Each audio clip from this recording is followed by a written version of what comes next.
suspicions or further verifications, then that can be brought to our attention and the attention of the committee for further direction. Auditor General, what's your... Thank you, Chair. We received the entire bundle of documents. And out of that, because when documents come later and looking at the materiality of the figure, 276, we are now to take our time to look through the documents. And we have already verified one that hit out of that bundle. And we are asking for some little time because many of our officers were actually out on field. And such, you cannot just clear on the face value, Chair. So you're saying it's work in progress? Yes. Due to the volume or due to the late submission? One is about late submission and volume. When you are also having a lot of documents coming too late, you have also to be careful about the density of the documents, Chair. That's why we needed time to filter them carefully, Chair. Okay, members. Senator Onyonka, then the Vice Chair. Governor, I wanted to ask you, in your finance team that you have right now, how many individuals do you have who were in the previous government? I think you understand why I'm asking you this question. Yes, yes, through the chair again, I understand the ones at the top level here, they are all new team. Okay. But you know now when you go to the other cadre, there are those who are our normal civil servants, still in some of the positions that they were in. Okay. There are some places where we have also done a little bit of rationalizing. You know, that means going through the normal processes. But at the top level, where we are allowed to bring in a new team, that we have done. But the other cadre is still just the normal public service team. So from what you're saying, I remember I listened to Madam explaining what mitigating factors you brought in by keeping the record of the vouchers and everything. In other words, what you're saying, we actually need to bring in a law which standardizes how all counties in Kenya are going to keep data and evidence and information pertaining to what is all happening right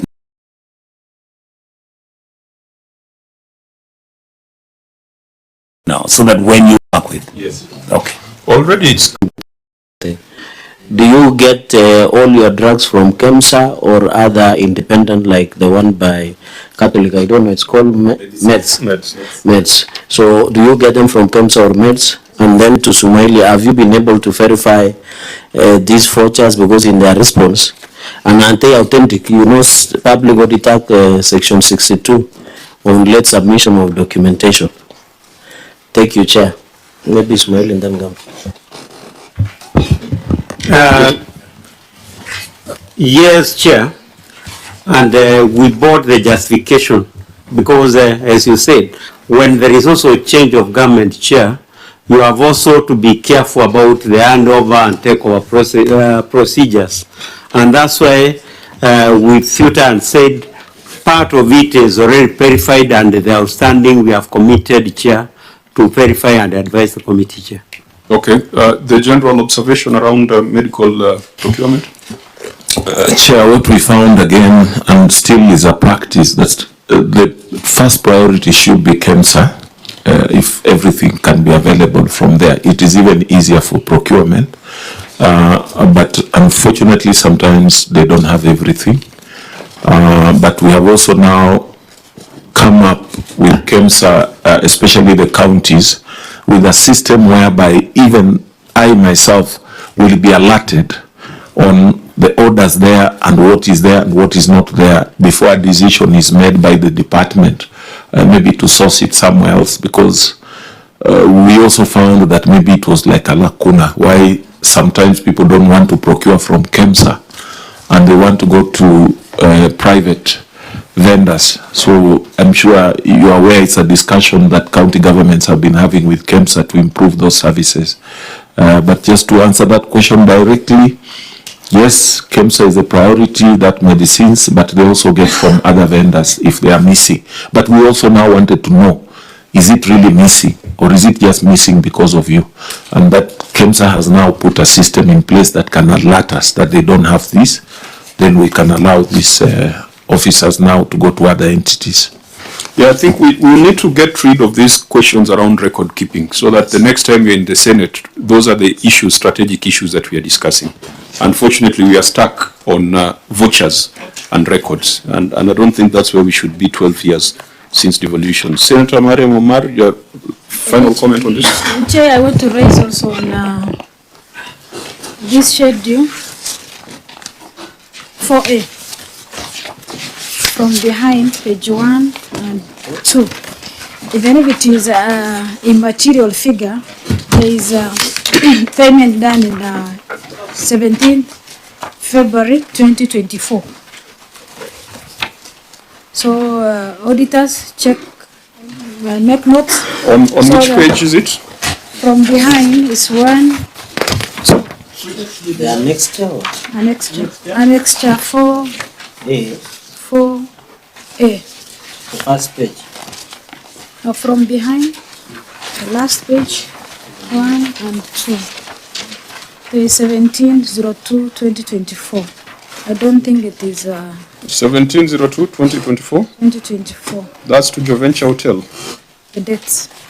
Joventure Hotel Limited Yes, of 18,000. 18,000. So how do you explain that, Governor, as sample of training expenses? This thing are not pages. Yes, I've seen it. So how would we have 2024 payments for training relating to 2021-2022? So then we Auditor General, you see now you have a lot of work to do just to confirm the authenticity of what is presented. How much time do you need to conclude this? Chair. Because ideally from the earlier conversations and the comments of the Senator for Busia, we should not even be giving more time because there's been 2 years for this to run. In fact, the practice as per the Act is that everything should be given at the time of the audit. Yep. And once a certificate has been issued, it's upon the committee now to pronounce itself, because we should not be allowing late documents to address the past issues. For this verification, Chair, 2 weeks will be adequate for us. Okay, we give you 2 weeks to confirm to us how the 138 billion was used. Otherwise, we'll flag it as theft, and then we will assign culpability to the officers who are present. We go to number 3 on unsupported acquisition of assets. I think there was an issue here, so you need to read out your finding.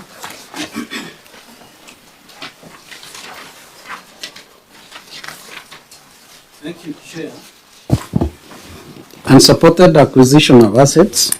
The statement of receipts and payments reflects acquisition of assets amounting to Kenya shillings 363,381,172 as disclosed in Note 10 to the financial statements. The expenditure includes construction of buildings amount of Kenya shillings 3,769,825. However, payment vouchers and other supporting documents were not provided. Further, the expenditure includes an amount of 4,500,000 relating to acquisition of land, out of which an amount of 4 million was paid for acquisition of 0.2 hectares of land for Busia Municipality Cemetery. However, a valuation report by the Ministry of Lands and Fiscal Planning indicated that the land comprised of 4 plots, while official search for the land indicated that the land measured 3.32 hectares. No explanation was provided for the contradictory information on the size of the land, and the management did not provide a title deed for the land. In the circumstances, the accuracy, ownership, and valuation of the expenditure on land amounting to 4 million shillings and construction of buildings amount of 3,769,825 could not be confirmed. Thank you, Chair. Okay, Governor, what's your response? A management response. A, expenditure for construction of building of Kenya shillings 3,769,825. It is true that at the time of audit, payment vouchers and other supporting documents amounting to Kenya shillings 3,769,825 had not been made available. These have since been availed for verification. Appendix 5A, certified copies of payment vouchers and other supporting documents for construction of building. B, acquisition of 0.2 hectares of land. The management paid for 0.2 hectares of land at Kenya shillings 4 million. As per the auditor's report, which was to be hived off from the mother title measuring 3.32 hectares. Available records indicates an offer to buy land for title deed Buhayo Mundika 120366. However, the management noted some inconsistencies in the offer letter, valuation and purchase documents. The sale agreement and the title deed indicated the parcel number to be Buhayo/Mundika/ 14638, measuring 3.32 hectares. However, the valuation report provided was for the parcel Buhayo/Mundika 120366, which had been crossed and substituted with Buhayo/Mundika 14638. In the circumstances, the management is unable to ascertain the authenticity of the documents in support of the transaction. Appendix 5B, it's Buhayo/Mundika 14638, which is agreement for sale in the provided copy of title, deed and such certificate. That is for one title.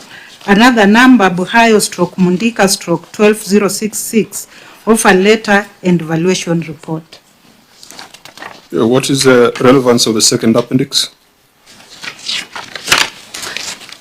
Can I respond? Because it has not been referred to in the body of your response. The management is trying to explain the documents that was found in regards. In your response, you have 120366. That In is, your appendix, you have 12066. Are they the same? that was typing error. It's supposed to be 12066. 12066. Yes. So you're amending your response to 12066, 66. not 120366. Yes. Because land, if you get a number wrong, you are dealing with someone else's property. Yes. So that's the due care that you need to exercise when filing this. Sorry. Okay, had you come to the end of your submission? Yes. Auditor General, in terms of the issues of documentation and support?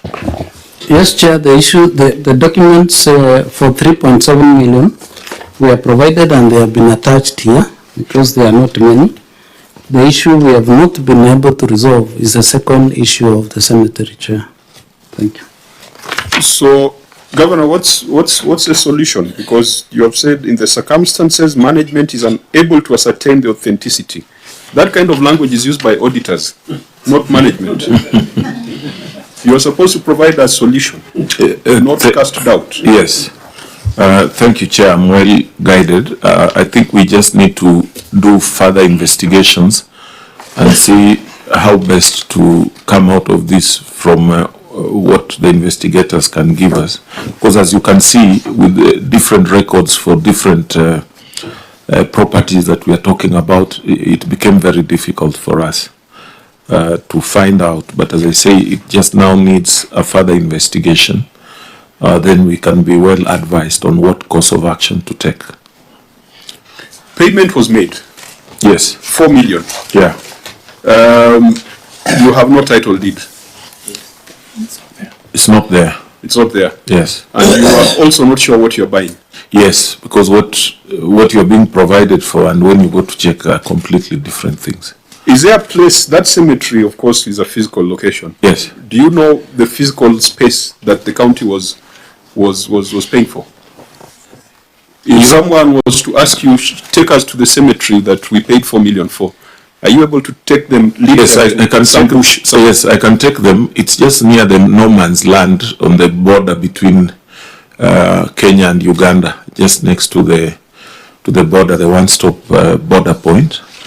And even in terms of symmetry, if we look at what we are doing with our town planning, our partial development plan that we're in the process, this is not the ideal place, and even the size of it. But more so, to answer this question, is that the documents available, you know, we cannot say that this is our symmetry because they're in conflict. But funds were paid, and that's the situation we are in. It also needs... But Governor, this one is should not be complicated. Yes. Because even if there are legal officers around, you know the space you already know it's close to the no man's land. In fact, they're already burying people. You can walk to it and point at it. Yes. You just need a surveyor to confirm the LR number for that particular space instead of this kind of response. I mean, if it was your land that you have bought, and then a valuation report is different from sale agreement, that I need to physically... That one, you are not getting off that easily because you are a practical man. Yes. You are a man who has been a cabinet minister and many other things. Yeah. Is there another problem here? Chair, to the best of my understanding, I think we are not very clear what we really, bought. But watu wanazikwa hapo. Watu currently wanazikwa. Ukisimama hapo ulize surveyor, which LR is this? That's what I said, that I stand guided, so that I may need to give it personal attention. Because from the response that you have had here is, when we saw that what we are having and what is available are completely not agreeing. And we have got a lot of land problems in some of those places, especially where you're acquiring public land. It has been... Chair, the government doesn't require any guidance there. I think it's just faking ignorance. No, whatever we know, His Excellency Dr. Otuoma is a Lara guy, you know. We are about to declare him lazy in this matter. So I stand guided. I'll be able to do the way you have said. My Chair, even when Governor, it's not conclusive, there's a gentleman I had who introduced himself. He's your legal advisor. Boss, are you the county attorney or what's your job? There was somebody at the back. Was it you? You're the county attorney. You are the county attorney. County attorney is the legal advisor. Boss, you don't notice you're losing your job? Because the Senate is now doing your job. Yes, these are things you need to tell the governor. Follow due process, find out what the value evaluations are, get the LR numbers, go to the Ministry of Lands, confirm, talk to your CEC lands. Hey, boss. I know, sorry, Chairman, the Department of Land should be doing something on it in terms of surveying.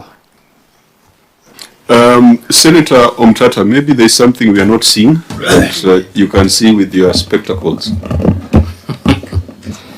I put them on very rare occasions. Yes, but that's I noticed.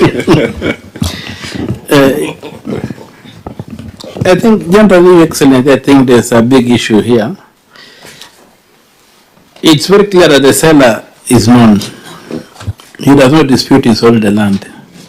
So I think there should be no reason why the Department of Land should not be having a title deed to this property. And as you can attest, remember one time I pointed out that some 40 acres of the government's land was in my neighborhood. Somebody was growing sugarcane on it. The title deed was with the registrar. Just that the fellows who sold the land were good enough not to tamper with it. So this, I think we just need to get the department concerned to go through its preliminaries. Especially it looks like what I'm saying, there's no dispute. If people are being buried there, it means it is not disputed. Don't think that you have not taken full possession of the land, and as the chair and others have said, just get the officer to take it up and then we sort it out. But then the other concern was said that it's not suitable for cemetery. Now, which I know also there has been that concern, maybe we also need to address that particular concern and maybe identify another site. Then down the line, see what you can do with this particular public asset. But securing it, I think you need to do it like yesterday. That's all, Chair. So you, in terms of the existing facilities as per your spatial plan, there is a cemetery that is beyond capacity, or this is the first time you are formally designating one? Chair, we are just, replanning the town. Even the spatial plan processes are still going on. And during that process, taking into account the various acts, Public Health Act and all this, is where we were saying that may not be the most suitable site. We need to plan for another site. Because Busia also being cosmopolitan, we have some Hindu who also have approached us. They need a place for cremation. We have got our Muslim population who normally also need something. So if you look at 0.2, and given the vicinity where it is, directly on the border, where they're also trying to do some market thing there, it may not be suitable. So we said we just need to plan for a proper cemetery, but it can still be used. Because as I said, people are buried there. But I stand guided, I will take action immediately I go back. So I think there's a question of value for money here, which Auditor General, you need to keep that in view. Then there's a question of regularization or securing the asset of the county, which the governor should make sure, just practically make sure that you have title to this, because the challenges you have cited here are not insurmountable. They seem like small things that can be done within one day. Could we then proceed to misclassification of expenditure? This one, I think we dealt with it when we were talking about other payments, and it's the same problem. It's the same problem because here you have put 5.7 million as other payments rather than as wages. So in essence, you are understating your compensation of employees. So because we have dealt with this matter extensively, and it's the same principle, I don't think there's any defense here. Yeah, I don't think that you would put in any defense. That's actually a statement of fact. It's a statement of fact. Hii ni ile unasema makosa imefanyika. Then you deal with it going forward. So we'll take the written response. Let's go to accounts payable, pending bills. Now, pending bills, because this is a very historical report, Governor, what we want to first understand before getting into the details is, upon assumption of office, what situation did you inherit, what actions did you take, and what is your current status as far as pending bills are concerned? Because it might not be very sensible to look at figures 2 years ago. So first give us that picture before we ask specific questions.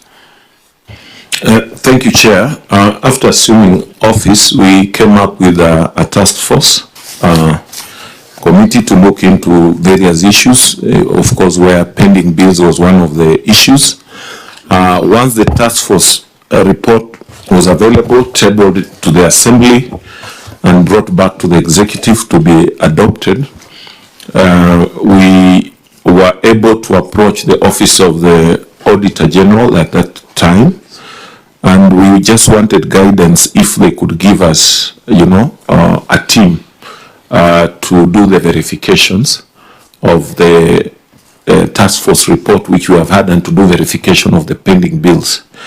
We also discussed this at both the IBEC and the COB, just on our situation.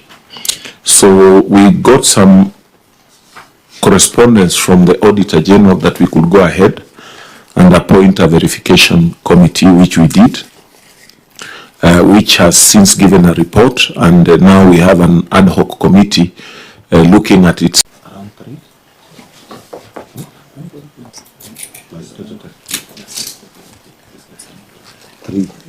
Yeah, it was, sorry, I was just rechecking. Our figure was around 3 billion. 1.7 billion was for normal pending bills. 1.3 was statutory, unremitted statutory deductions, KRA, lab fund and lab trust. And the other ones were now different vendors. So we are now, as I said, having this ad hoc committee to look at the implementation framework.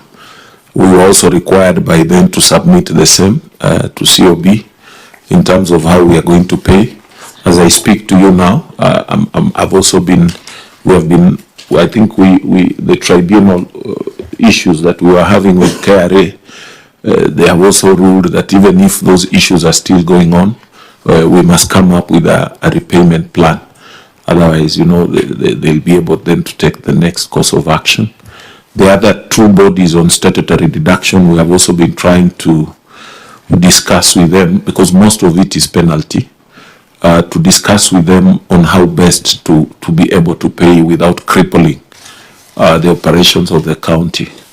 But for KRA, I think there was also a cabinet decision on how they should be able to handle some of these government bodies. I'm yet to know exactly what, but is one engagement that I'm just stepping in. How are we going to be paying, as we are still trying to appeal on how that's the figure of 720 was arrived at. But the ruling, we went to the tribunal, I think. Yes, we went to the tribunal, they ruled no. Even as your cases are still going on, start paying. So we are in that, finalizing that. But that is the situation. The other one, I believe by end of this month, we should be very clear on what we are paying between the different categories. Where there was a direct issue that, please, these ones, the records were available, go ahead and pay. These ones, there are partial records available. They needed further scrutiny. Then there were also others where there was, you know, they could not be verified. So even those we will need to make a decision on how do we deal with them. But that's the situation when we took over office. Maybe to the chair, Park, was the report brought to the assembly? The task force. The task force report on pending bills? Yes. It was brought to the assembly. And yeah, maybe just your account effect to the report. I can't remember when, but the task force report. Because this pending one, we are yet to, the work is done, it needed again to go back to the Auditor General for that. But when we had our last meeting, they said, no, if you have already done the verifications as it was agreed, you must now come up with an implementation framework on paying pending bills. So that's what we are. Which is very important. Before I allow Senator Onyonka, because what we are trying to establish is that, one, the situation you inherited. Yes. Two, the action you are taking. Yes. And three, to be careful that you don't have that thing they call the paralysis of analysis, which is a problem in most counties. They verify and re-verify and re-verify. In the end, no one gets paid, because I'm already hearing something went to the assembly and you are still not sure whether to take it back or whether to take it to the OAG. That's a paralysis of analysis that many counties have gotten stuck in. That it becomes then an exercise that does not end. You're spending more time in boardrooms and task forces. But I know Senator Onyonka might have something around task forces and that entire process. That's true. I'll tell you, Chair. I'm sure His Excellency will tell you is that the reason why it's going through those task forces is that he fears being accused of having participated. The question I wanted to ask you, and this same question goes to the Auditor General. I would like to hear why are we unable to pay NHIF, NSSF? Why? Statutory deductions. I mean, if you leave the other pending bills out there, you have your workforce that works in the county. These are people, and I can extend it further to even say this is the same problem you have with health, the other health insurance which the county governments are taking for the employees of the county. And yet, in reality, 3/4 of the counties that have come here are unable to pay the statutory deductions. Why? Chair, if you allow me, one of the difficulties that I have seen as we speak today, you know, the issue about sharing of assets and liabilities between counties and the national government has not been concluded. And I remember some of the liabilities that we are currently facing, especially on legal, when they took over, I don't know whether without knowing, they became overzealous in accepting some of the liabilities. And as I told you, especially these legal liabilities, yeah? Now, you find you go to court and you lose. When we discussed this even in the COG, it was like the position is, before we share assets and liabilities, we cannot commit ourselves. But where a matter has already been taken to court and the county has accepted, then you're on your own because the courts have already pronounced themselves. But if we had not done that, then we should be saying pronounce themselves. But if we had not done that, then we should be saying the problem is the interest. Like you can find, I think we were being asked for around 50 or how much? For lab fund or lab trust? 500. You know, it comes to around 300, but if you look at the real principal, was hardly 50 million. So when you try to negotiate with them, that, you know, we are still going through that process of assets and liabilities, and these are people's money. Why don't we allow counties to pay maybe the principal as we try to see how to sort out the interest? Then they'll come up and say their hands are tied because of the pension fund. They cannot reduce this thing to less than 10%. So we are going, you know, forth and backwards. But the bigger issue is that we still have not you know, shared the issues of assets and liabilities between national governments and counties. The only legal things we are facing is those counties that somehow agreed to go to court. But those that have refused on issues of we wait until we share liabilities and assets, they are not having problems. But as we are having problems, some of my staff are on warrants because of some of these court things that have been issued. So that's the situation that we are in. Even NHIF, the way you are saying, we are trying to pay the tax. You know, when you just come all of a sudden and tell us you owe us 700 million shillings, what has been happening throughout this whole process? Because if it is payee, if it is taking money for a certain thing, it should be ascertained. But you see, you're in the tribunal still trying to dispute even the amounts. The next thing you know, either your accounts have been seized, you are told you pay, or we will take this action.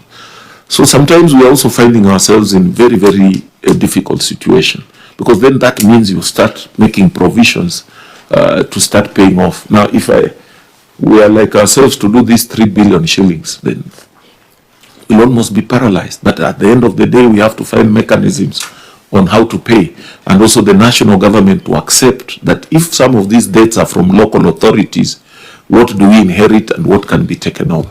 I think let's come to the numbers. And within the Council of Governors, we've been thinking that of the problem. That's why I'm saying what I'm saying, Chair, that if we unbundle assets and liabilities between the counties and national government, then we'll be able to know how to sort. Like one of the problems we faced, a practical one, which I had acted on when I was in office, we were exchanging certain assets, local authority assets, to pay debts with some of these statutory, like lab fund and lab trust. Asset swaps. Yes, asset swaps. But now what has happened with time, when they came to realize that they were not getting value, you know, they were able to convince some of the counties that, no, you have back these assets, let us reinstate the debt. Now, you'll find that the assets they're bringing, a lot of those local authority houses, you know, they are state. they came to realize that they cannot maybe collect that 300 million shillings. So then they would say, okay, can you get back now your assets and we reinstate the debt? But I was saying that must still go through a process, because by the time you are being given these assets, it was to offset the debt. Now you can't just come unilaterally and say, no, we are returning this asset to the county, but reinstating the debt with interest. Because when you are having the assets, you shouldn't have been charging counties interest. But they are removing, they say we have returned your assets, and they go back with interest, which is very high. So there are two things here. There's the transfer of assets and liabilities, which is taking too long. I was also the chair of the devolution committee in the last parliament, and we made a lot of progress. There were so many gazette notices. There were county assets and liability verification committees that were established. But then COG again is caught up in that paralysis of analysis, because you even sought more money to conduct a fresh audit of those assets and liabilities. And it will go on and on until some assets that are in that register, like motor vehicles, will have decayed. Computers will no longer make sense. Land will have been stolen. Buildings will have changed hands. It is going on here in Nairobi. I chaired a committee meeting with the devolution committee where land belonging to doctors and nurses in Pumwani Hospital has been allotted to private hands. And yet they're in that register of assets that were supposed to have been transferred from one level of government to the other. So remember, the revoking of gazettement from the IG at TRC the other day, even in terms of functions and things like this, this is what is causing these problems. Because it had already been agreed, it had been registered, gazetted. Then unilaterally, an individual just says, no, we need to revoke the gazette notice so that we revisit the matter, and then it stalls everything. So sometimes these problems may look like they're at COG, but I think it's just a general paralysis on releasing activities and functions, and as we say, resources following the functions. And this is where there is that lacuna, because even the biggest contributors to LAP Fund and LAP Trust are the county governments. And if these bodies are allowed, they can come to some kind of agreement with county governments, even to unlock some of the resources that are there to help, kickstart development in counties. But you find we are contributing our employees, but in terms of investments, there's no synergy in what is coming. So the problem could also just be, I would beg the Senate, just like it was envisaged, to protect devolution, to support devolution, because opportunities are there, but as you are putting it, these bureaucracies are a big problem. We told them, come and even then invest in some of these things you are calling houses, this thing of a bit of this infrastructure from some of your pension funds. But they are not willing to do that. They would like to take us again in cycles, to go back to the Ministry of Housing and all that. And it becomes an issue. If we had those kind of arrangements, I'm sure we would even be able to get rid of some of those debts, be able to write, because of the potential to do business even more. But that is not happening. Last time they told me they want to do that, they told me, you pay first. And we had really progressed in terms of what they could do, so that progressively we can deduct some of the money. But when you ask me for cash from equitable share, how do I do it? I need to buy medicine. It becomes a problem, Chair. Auditor, so I think the issue of assets and liabilities, it's a matter that is before the devolution committee. I think the devolution and finance committee, so we can deal with it there. Yes. Senator Onyonka is in the finance committee, I believe so. And devolution as well. But coming back to pending bills, is it a requirement to have an aged analysis of pending account payables? Because that helps us to see what is beyond 360, what is old and what is current. Because what the governor is talking about could be debt as old as 1,000 days, dating back to local government. But the debt incurred during the time of devolution, senators sent money to counties every year, and pending bills is supposed to be a fast charge. So the question is why they continue carrying those current debts without settlement. Thank you, Chair. This issue of penny bills, we have nothing like that in proper accounting. Because in proper accounting, this was a coinage of so-called penny bills. The right thing, Chair, is that penny bills are accounts payable. And accounts payable, you have to age them. And once you age them, aging shows when this debt was incurred.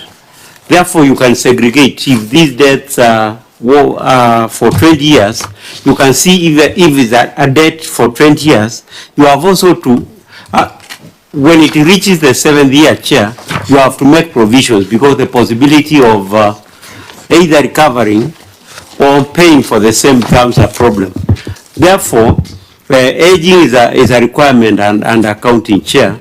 And my request was, since the accounting template is changing from cash basis of accounting to accrual basis of accounting, which should be reported in the year 2023-24. The procedure for the witness to exit must be established, and it needs to be by the leave of the chair, because you are the one who took the oath. So do we need us to excuse you for how many minutes? If you want a time out? I just wanted to take a cup of coffee. Or you are serving coffee? Yes. Oh yeah, because you are walking with the knees knocking like you are going outside. Yeah, you can take coffee. Then there's no need for adjournment. It is rare for governors to serve coffee on their own. Yeah, I think the sergeant at arms can help the witness on that. So that yeah, proceed. Since the therefore I was saying, as the Committee for Finance looks at this issue of penny bills, again, they should also tie it to the period when we are also moving accrual. Because once you have accrual, Chair, you'll be able to see on a glance when this debt was incurred, so that you can even apply the very first charge, because you can see if the debt was incurred this year. Why should this year's debt be paid before last year's debt? Because this is where some of the suppliers are also suffering. They did some work with the government and they have not been paid, and they borrowed, and the money has also a cost. Therefore, that is workable, Chair. Okay, so can we get, even as the governor resumes his seat, maybe a technical person can address this, of the 3 billion that was inherited, 1.7 and 1.3, how much of it was legitimate as per the task force report, and how much of it was hot air? Because you have a task force report that went to the assembly, I'm sure it had the numbers. Chair, I think to the best of my memory, there was around 300 million shillings, which the verification team said they had enough records and those ones we could go ahead and pay. There was around 600 million, which they said there were some partial records, some further information needed to be provided. And then there was around 700 million shillings, which they could not ascertain. Yes, that is the situation. That excludes now. That's 1.7. Yes, that excludes now the statutory deductions. So, yeah, statutory, I think. 1.3. Yes. Yes, 1.3.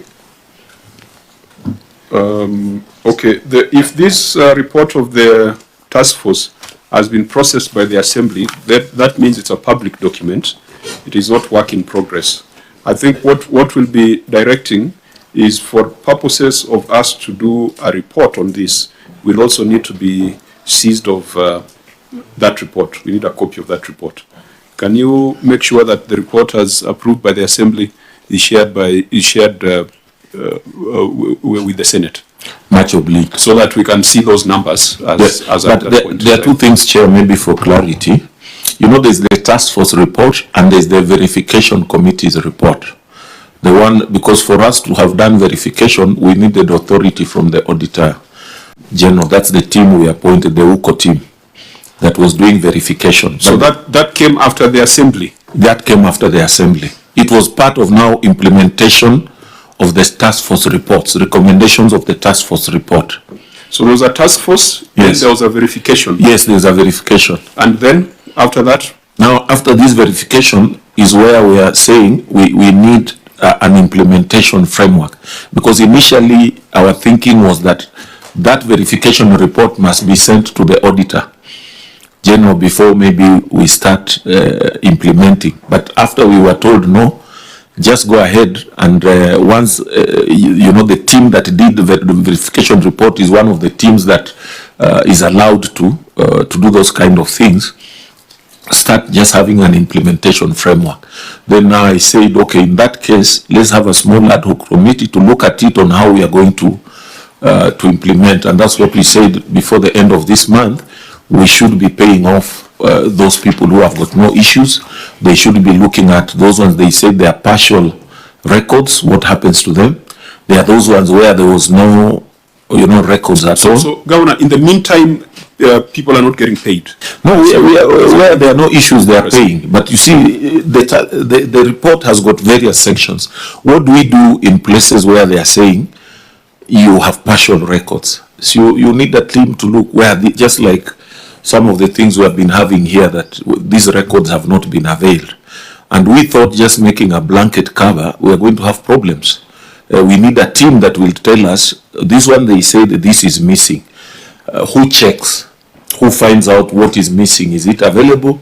If it is not available, what do we do? Because it's now an implementation framework.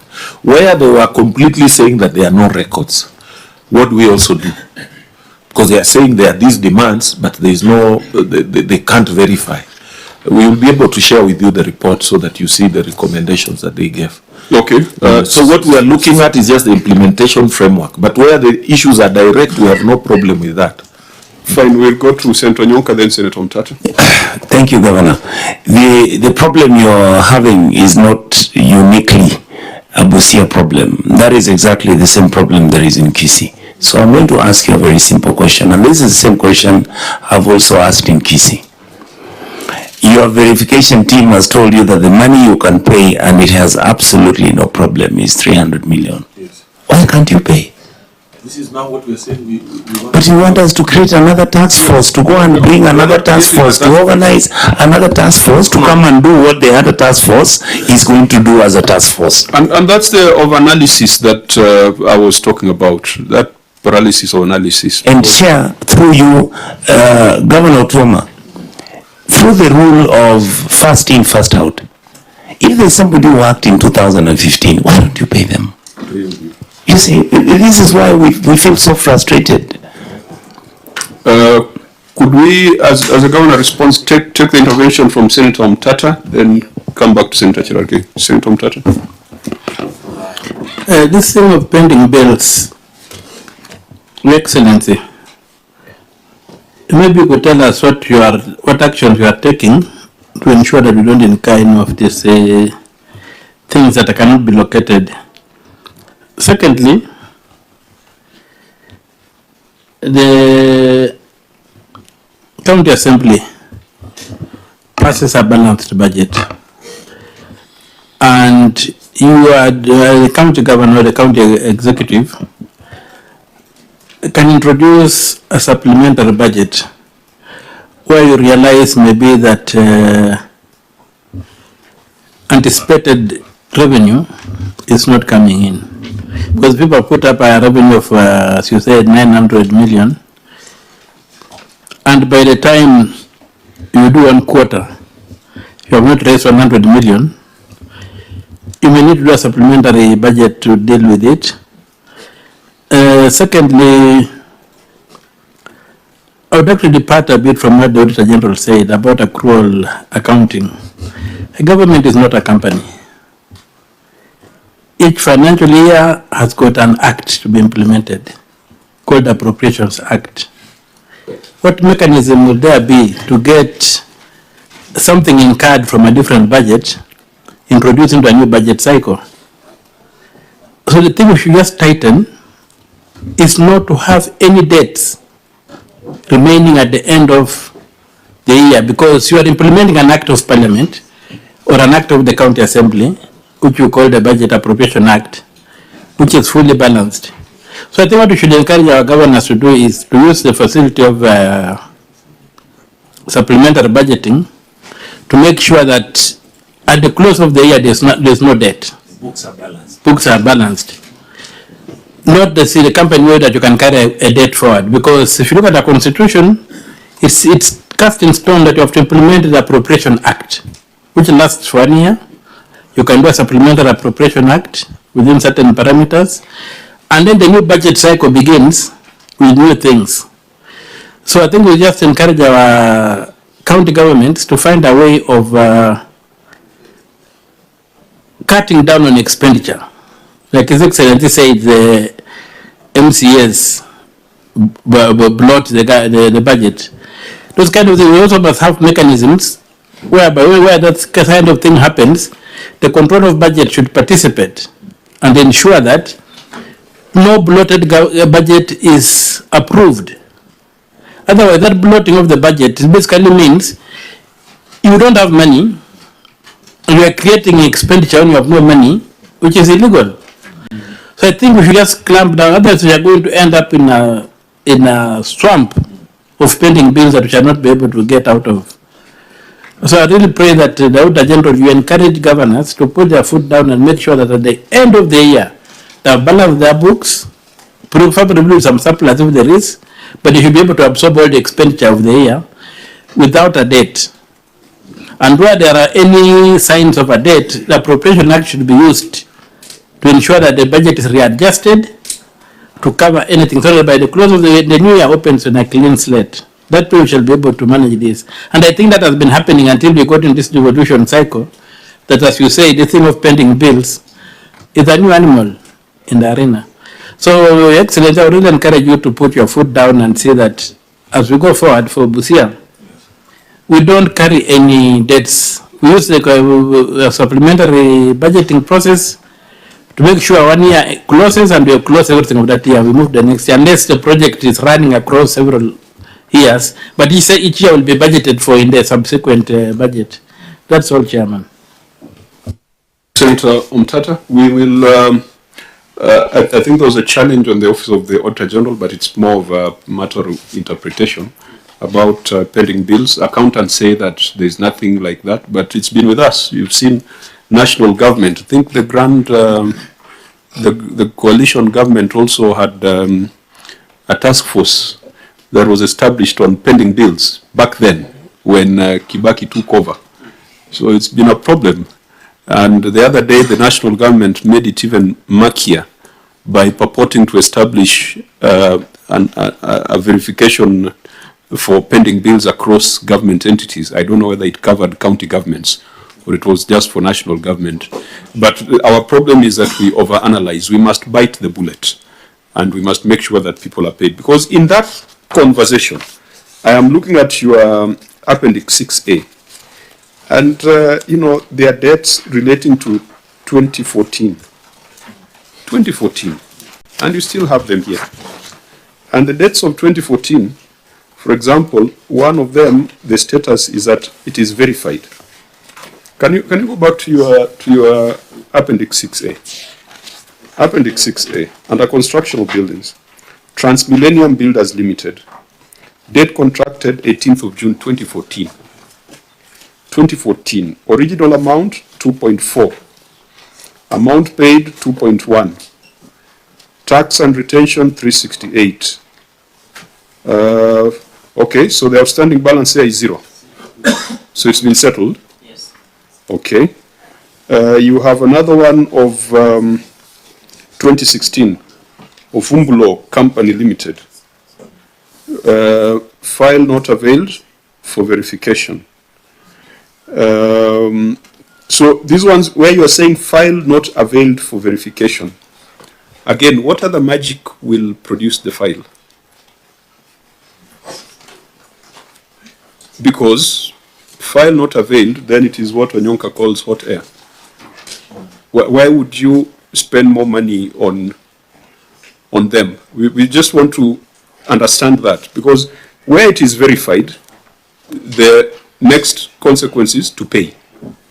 Where a file is not availed for verification, who is supposed to avail the file? Is it the service provider or the finance team internally? Where a file is not availed for verification, who has a responsibility to prove? Isn't it the guy who did the job? Who proves? Where is the onus? Auditor General. The first onus, Chair, is the county executive, because it's the one which gave the job. It knows what it gave, and it knows how to maintain the documents. So if file not availed for verification, what does it mean? That there's no record internally? It has no record, and probably there was no work done. So why should it be sitting as a liability in your books? Help us understand, because you are the practitioners on the ground. File not availed for verification. And this is the second round. You've had the first process that went to the assembly. You've got the second process, the ADVERTISE process. And this is a report, file not availed for verification. Why don't you just bite the bullet? Why don't you bite the bullet? Chair, thank you so much again. I think the questions you are asking, I also asked them, but to the best again of my knowledge, in this case there was a figure of around 740 million shillings that had been flagged out. That specific figure, that is not the total amount of pending bills, but there was a particular figure of 740 that was incurred between 2014 and June 2021 that amounted to this. So in addressing this question, it was not completely about all the pending bills. It was on these particular items that had been captured in this 740. And whereby... Which is not a problem, Governor, because yes, I can see even in this appendix you've attempted to age the debt, even though I don't think 120 is, doesn't it should it be above 365? I'm seeing the maximum age here is 120. Not a problem, because we can see the dates, but this appendix just raises that question. Yes. Where it is verified, you pay, isn't it? As long as resources are available. Yes. Where a file is not availed for verification, yes, why are you still holding it as a liability in your books? I think especially after 2 verification exercises. Chair, this one I agree with you that it has been causing very serious economic hardships to the people. And the only reason that, because of this thing you are calling available, verified, and we also received communication from our partner agencies. Today they are not here, ESCC. At that time when we came to office, and they said, please, nothing should be paid unless it is verified. I think we got that kind of correspondence. And that's then the other issue was that you must have a verification committee. But I agree with you that there is nothing that stops us from paying. Can I ask Chair through this Honorable House that within, you said, So, Chair, if you find it near, I will just ask that if you give me up to the end of the month, I should have sorted out all those issues relating to the question that you're asking. You see, it's easy to undertake, but then there's the issue of resources. No, Chair, because we have done everything. As you say, sometimes it's forming a committee to look into a committee, and you have explained it well. Where the documents are available, we just need to have it sorted out. And I agree with you completely, because this has crippled some people. But again, it was also very difficult before these exercises to know whom to pay and whom not to pay. And Chair, another problem, as I said earlier, you would find projects that sometimes were conceived outside what I would have called a proper budget making process. You will find that they are again the ones in the forefront, and then projects that were completely supposed to have gone through proper budgeting process are the ones that sometimes that suffer because of this kind of thing. So we just wanted to be sure that we're also doing the right thing. As you alluded earlier on this other issue of other expenses, you remember we said some of these were ward-based projects. But from early thing you could see we had already created a deficit in the budget by coming up with figures that don't exist. So even if you want to prioritize, it becomes a problem. And they would now come in and call it as rollovers and things like that. So there's more that we needed to sort out also, to say if a project had been budgeted for properly, why should it suffer because of some of these other projects that came in a hurry? And truly, if you check, they were basing on it that, you know, we are going to quadruple on-source revenue to be able to raise money to pay these expenditures. And if you go in quickly, you will find those will be the things that you'll be dealing with. And most of them, in some places, as you have put it, they were not budgeted for properly, the funds were not there. So LPOs were given out, people went out, but the reality, there was no money in the budget. People just put figures in the budget, knowing very well there was that kind of money is not there. Because if you look carefully, within these 2 financial years, we created a deficit of almost 1.4 billion. Just through this thing of saying we'll collect 800, we'll collect 900 in subsequent years. And I had an issue also with the control of budget. Because I said, why were you approving this budget in the first place? I believe the control of budget receives and processes budgets that have come from the county. Yes. And but they also check. And through certain processes of public participation and legislation, because it's the next issue we are going into. I think let's find a way of closing this one on time. Okay, thank you. We are going into the final quarter of the financial year. I think for me, the direction that should come from the Senate is that all verified pending bills must be settled on as a first charge. Okay. And this thing of unverified claims, which cannot be verified after 2 rounds, please be bold enough, throw them out. And as you are throwing them out, we have also directed EACC and other agencies, because uttering false statements, lodging false claims against government, all those are offenses. EACC should be able to take up those things because they are offenses committed through collusion by insiders. Because there's no way you are going to have a pending bill on this register and then a file cannot be found internally, and the service provider can also not provide the basic documents relating to how he got that tender. Because there will definitely be a tender advert, there would be an application, there would be all those records, which the service provider ideally would keep a copy, even if the records of the county got burnt.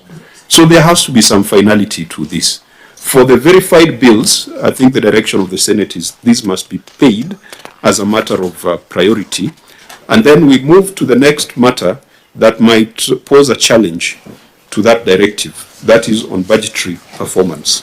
But before we go to budgetary performance, let me ask Senator Mtata, I've seen you sought an intervention, if you have something to say on that before we move. No, I think I fully endorse what you have said, and most of the things I was going to say you have worked. But those ones that sometimes I say were created because of the budget deficit that we were running for the subsequent almost 2 years, those will have challenges. We have to either budget for them, and that means we must go through some processes. Now, given this opportunity, Chair, one of the issues that we are also facing, and that's the reason sometimes we were taking that long route, is that these audited and verified or verified accounts, sometimes we have been going to places in court. And when you go in court, you know, sometimes then the legality of this verification document is questioned. And that sometimes again exposes us quite a lot. So it's something that maybe I was also trying to think the Senate may need to look into it, because there are counties that have had that problem, and that's what we were also trying to avoid, to say, what is then the legality of this document? And at that time is what I said earlier, that we thought we could take it back to the Auditor General for verification. But when they ruled during IBEC that no, counties should just, if you have done verification, just go ahead and implement. But there has been some rulings challenging these kind of processes. I think you're referring to the matter, was it in Bungoma or in Kitale? Trans Nzoia. Yes. And the interpretation we got of that ruling is that the court took a purposive approach. It was about, of course, many task forces had already been established. I don't think that the courts threw out the reports of all those task forces. The caveat was, in implementation, ensure you involve the Office of the Auditor General. But in future, if you are to establish a task force, remember that that is an audit, which is a constitutional duty of the Office of the Auditor General. So for us, actions that took place before that decision, we can excuse. But subsequent actions would be in breach of that ruling. So I don't know whether you engaged ADVERTISE after the Trans Nzoia decision or before. No, we engaged when it came out that there was, I can't remember the date, but we got a letter from the Auditor General allowing counties to come up with this kind of verification committees. I'm sure your county secretary would be aware of the timelines. Did you establish the OUCO committee after the Trans Nzoia decision or before? Because I'm made to understand that it was already in the process before that judgment. So had you already gazetted the task force? Yes. By that time? Yes. So what efforts did you take to bring the Auditor General on board? Because that's what we need to... Before we established this committee, we got correspondence from the Auditor General. But it was a general correspondence through COG for what counties could do, that they could go ahead and have those verification committees, so long as it is an entity that is recognized. You remember those entities that can really do certain works on behalf of... Your county attorney is here. Yes. County attorney, can you confirm that the county executive of Busia, the actions that it has taken before and after that decision are not in violation? Thank you, Chairman. I can confirm that the actions are not in violation for 2 or 3 reasons. Number one, even before the judgment, the county had engaged the Office of the Auditor General through the correspondence that came through the COG, allowing the county governments to constitute the pending bills verification committees. Then secondly, subsequent to that judgment, the county government wrote to the Auditor General, because the judgment says, well, it may have been unconstitutional, but if you take these audit reports to the Auditor General for ratification, then that will be proper. So subsequently, we took the audit report, the pending bills verification report, to the Auditor General for ratification. However, as His Excellency has pointed out, when it went to the Auditor General, he says at the IBEC meeting, the Auditor General communication was that no, we cannot ratify before you pay, because when you pay, you finally pay, we will be required to audit, so we'll be in conflict. However, we have, like I pointed out, engaged the Auditor General on those 2 occasions. So what is the problem if you have followed that route? There should be no problem. There should be no problem now. Okay, fine. Thank you. So let's execute, and let's now look at the other reason why you might not be able to achieve that. We proceed to budgetary performance, and whereas this is usually a routine finding, but in Busia it is alarming. The rate of underperformance to the budget. Maybe, Auditor, just read out your finding and then we put it in context.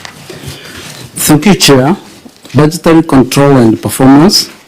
The statement of comparison of budget and actual amounts combined reflects final receipts, budget and actual and comparable basis of Kenya shillings 10,230,377,635 and Kenya shillings 8,523,348,215 respectively, resulting to underfunding of Kenya shillings 1,707,029 and 420, or 17% of the budget. Chair, similarly, the county executive spent an amount of 7,329,947,028 against approved budget of Kenya shillings 10,230,377,635, resulting to underperformance of Kenya shillings 2,900,430,607, or about 28% of the budget. The underfunding and underperformance affected the planned activities and may have impacted negatively on service delivery to the public. Thank you, Chair.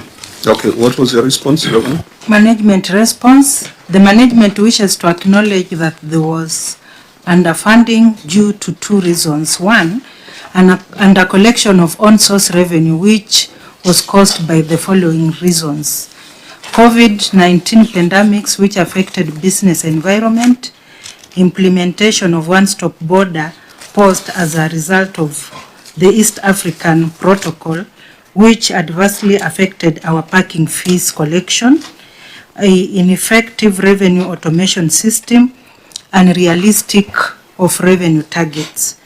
To address these challenges, the management has developed a database for all taxpayers to ascertain the correct number of taxpayers in the county, introduction of an alternative revenue stream of entry fee in the finance bill, replacing the parking fees which was affected by one-stop border, new automation system. Governor also, through a memorandum, requested the Assembly not to approve the unrealistic targets that could not be achieved. And the two reasons for underfunding is the late disbursement of exchequer from National Treasury, which we have Appendix 7A showing the CRF statement for late disbursement. We have 7B, which is a sample of database that we are collecting as account for taxpayers. 7C is contract award showing we have brought in a new system. And then we have the memorandum by the governor then and the comparison of revenue reports that made him to write a memorandum. Now, why would there ever be a difference between your forecasts from Kara and your budget? Because there was a variance. What was your Kara budget? Or did you receive fully what you had budgeted for? No. What was your budget from equitable share? Expected amount?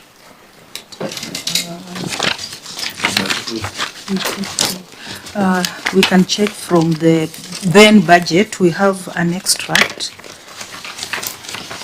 Because you had a budget of 7.8 billion and the actual was 6.8 billion.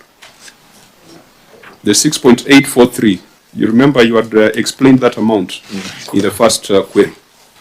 6.843, that was what you received. But your budget from the exchequer was 7.8 billion. So 1 billion more. So the question is, because what will come from the exchequer is so predictable. You know that there's going to be DORA, there's going to be Kara, and you can predict what you're going to receive. Why then would you expect 1 billion more out of the exchequer? Because that's where it starts from. That's where the over-budgeting starts from.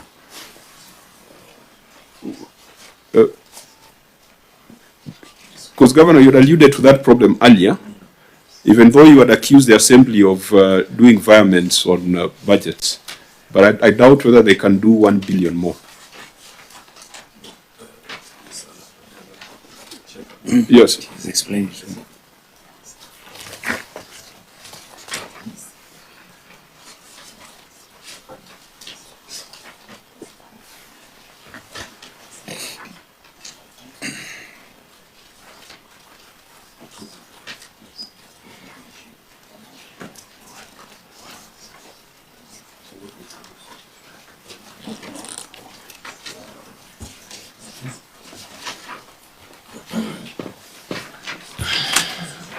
So, Chair, just so that I have clarity of mind, you are saying that why we are putting an extra amount of 1 billion from the exchequer releases?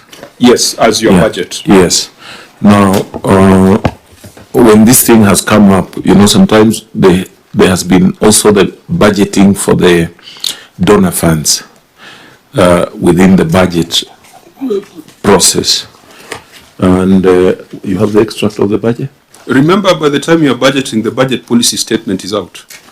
Yeah. And it has been approved by both houses. Mm. Even if DORA and CARA has not been processed, but the BPS is out. Yes. So for like now, the BPS has a figure of, I think, 391 billion.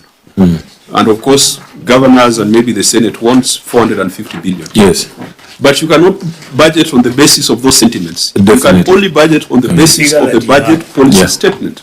So why then would your budget be 1 billion shillings more? What was the reason here? It is more. It was 7.8 billion versus 6.8 billion.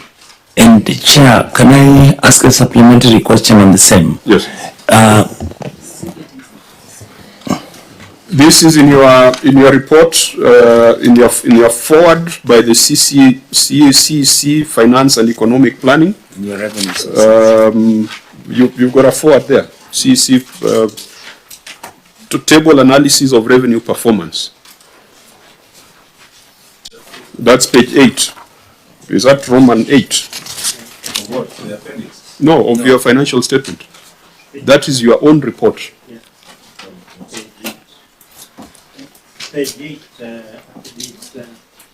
Your Excellency Governor, I want to divert your attention a little bit from there so that you can pick up the rest. The follow-up question I was going to ask, comparing from 2023 and now, what is the shift and change in the on-source revenue that your county has been collecting? Have you dipped or have you peaked? Or are you within what it has been frequently or in the past? We are just within what it has been in the past, the actual reality of what it has been. Actually, on the same, let me then tie it to the on-source revenue question. Because the Parliamentary Budget Office, in the report, has flagged unrealistic revenue targets in Busia County. Unrealistic revenue targets. And that's why sometimes you end up with unpaid bills. Because you had planned, in this year you had planned to raise 10 billion.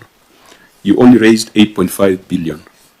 Now that then has a bearing also on pending bills. And you know, Governor, this is a question of, it's not really to assign blame, but just to find out where the problem lies. Maybe it's even beneficial to us as senators because you're the practitioner on the ground. On source revenue, that year, you budgeted 976 million, but only collected 293 million. That's 30% performance.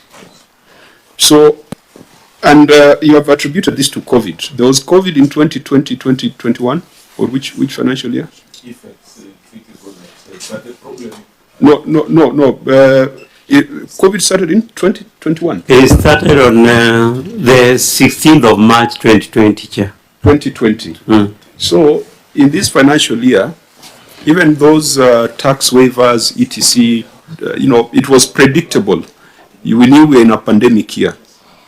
But your plan was 976, actual was 293. And I've seen the reasons you have given around COVID. Is it true, members of the County Assembly, that you become unrealistic and increase revenues without any rationale? I think the governor had mentioned that initially. Chair, is that something that happens within the Assembly? Because there has to be a basis for revenue projection. If it's equitable share, it's a budget policy statement. If it's on-source revenue, it is the OSR potential of the county. And even though Senator Mtata has a different view, there's a point at which we had a different understanding of the role of Parliament in budgeting. Senator Mtata believes that before a budget is finalized, an assembly has unfettered right. The assembly writes the budget. In the same view, he argues that Parliament should do the budget. My view was that there are some restrictions in law on reallocations. But Senator Mtata, of course, quotes the Constitution extensively and was able to convince me that those limits only happen after the law has been passed. Senator Mtata, maybe I could benefit from your thoughts on that. The role of the Assembly in budget making. Who does the budget? Is it the Assembly or the Executive? No, the Executive proposes a budget. Yes. The Assembly goes through the budget statement when they bring in their estimates. First of all, the Assembly or Parliament, I say, they will give you the broad parameters under which. Oh, sorry. I was trying to enjoy the leaning back. What happens is that the budget policy statement that I've referred to is the ceiling that the Assembly or the Parliament gives the Executive, that you can only do a budget under this ceiling. So the National Assembly, the County Assembly through the budget policy statement would set a ceiling within which the governor would make the budget. Now that ceiling cannot be varied by the Assembly itself also. So now the governor has got the free hand, or the Executive has the free hand to go ahead and now make a final budget. But when that budget policy statement is proposed by the Executive, then approved by the Assembly. Once it's approved by the Assembly, it binds the Executive. The Assembly can vary what is in the budget policy statement. It now binds the Executive, and the Executive proposal can only be done within that requirement.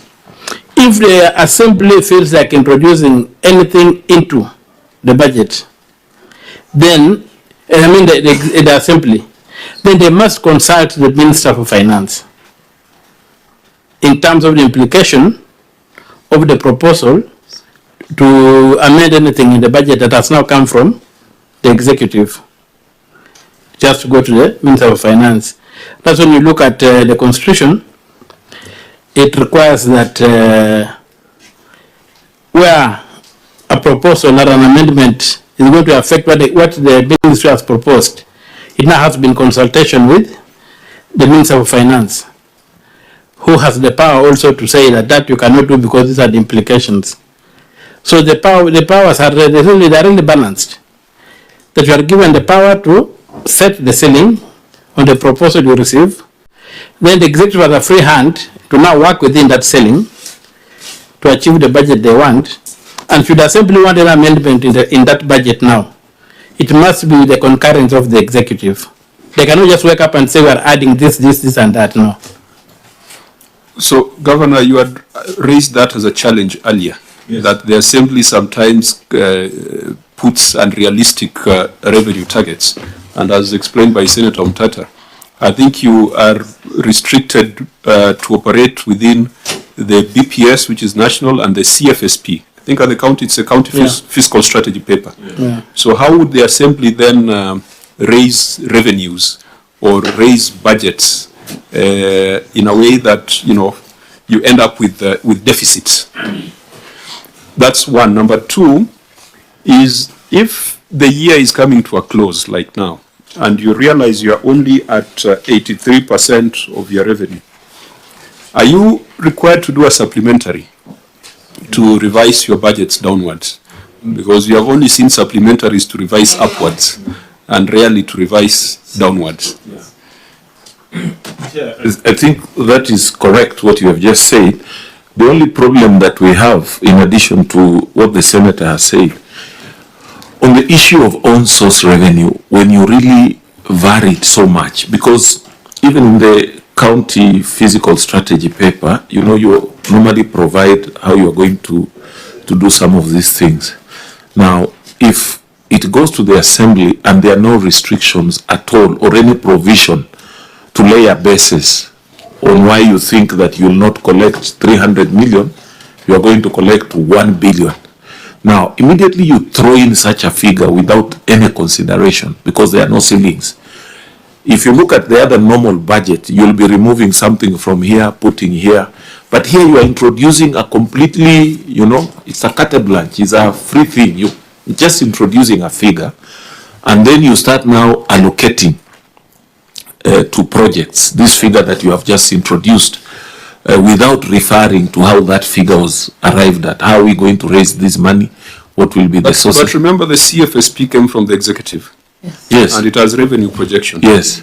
So do you think the assembly can alter those revenue? No, but I'm saying when it comes to budget, like in Busia now, realistic, because you are not showing us where we are going to do it. And I've had opportunity, you know, to engage even with the former budget people there then. But the whole idea would be to say, just put a figure. We will know what to do. And that's why you'll say then you'll move from maybe 10, 15 million on ward projects, you say put 25 million. But in reality, it is not realized. Now, the biggest challenge, Chair, is that if you have got ceilings on all these other things and justification, where do you just come in towards the tail end of the budget and say you introduce 900 million or 1 billion, the way you are putting it, without any basis, and it finds its way into the budget? Now, there is no correlation even between what you have said and what the executive has sent, because it must be some project-based what is going to be done. Now, when the governor writes, from what I saw here, he writes to the assembly to say, you know, this thing is very unrealistic. We may not be able to do this. But the thing just went ahead. I don't know whether they managed to raise the 2/3 to be able to push it. But there's no ceiling on this own source of revenue. That's where the problem was. And that's why I have been having a problem also with the control of budget to say, now you are telling us pay this. But when you are approving this budget, why couldn't you also have asked, you have changed this figure by almost 800, 900 million shillings. How are you going to raise it from 200? You just approve the budget, and now we're in the process of all these deficits. Where do we get this money? You have put it here that in real sense, in real accounting issue, there should be no issues of pending bills because we are running a program-based budget. That money must have been budgeted somewhere. But the reality, how do we end up in these kind of situations? Control of budget. What is the revenue, on-source revenue potential for Busia County? Thank you, Chair. For the last financial year, we noted under collection by 34%. It was at 64 because the target was 300 million and the collection was 200. Now, at the onset of the budget implementation, we normally review the budget planning documents to ensure that the budget is aligned to the program-based. We insist on the program-based budgeting. And if that is strictly followed, all these other things cannot occur in the pending bills. Yeah, so with the other issues on the recurrent absorption, that one has no problem. It has 95%. And then there's another problem of low expenditure on development. Development is also an issue which now, boils down to the collection of the revenue. So the automation that was done did not realize the revenue that is expected from Busia, like in terms of parking, considering it's a border county, so we expect more in terms of revenue collection. So, but advisories are usually issued on the planning documents at the onset of the financial year to align to program-based to avoid all these other problems. Thank you, Chair. Governor, sasa tuambiane ukweli. There is no way Homa Bay can collect more on-source revenue than Busia. And you know that. Because we don't have the advantages that Busia has. The borders and robust business activity. In Homa Bay, we are just fishermen and border operators. And yet, that 200 million, that's what you collected last year. Was that CPA, Kendi? 200 million was for last year? Yeah, last financial year, that's June 2023. We did 200 million. No, that is minus A&D appropriation in aid. So what was the total amount? 300 and something. 370. Even 370 is still too little. And you know what your companion in Homa Bay did is just to have these regular revenue roundtables, putting everybody on toes, holding everyone accountable, and on-source revenue has increased. It's only that the officers are now murmuring that they are too broke, because initially they used to collect and retain. So I think what Busia is generating, perhaps this 900 million that was budgeted initially is what you should be collecting, not the 300 million